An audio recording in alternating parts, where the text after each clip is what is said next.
কোথায় নিয়ে আসলো মা এখানে? এটা কি? কত ইঞ্জেকশন, কত লোক,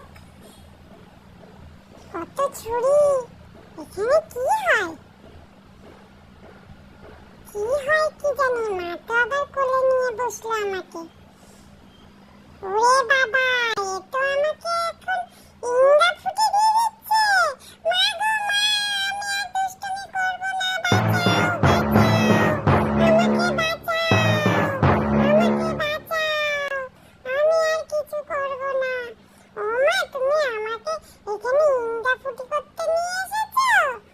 আমি আর আসবো না তোমার সঙ্গে, আমি বাড়ি চলে যাচ্ছি, আর আসবো না তোমার সঙ্গে। তুমি আমাকে ইন্দা ফুটি দিতে নিয়ে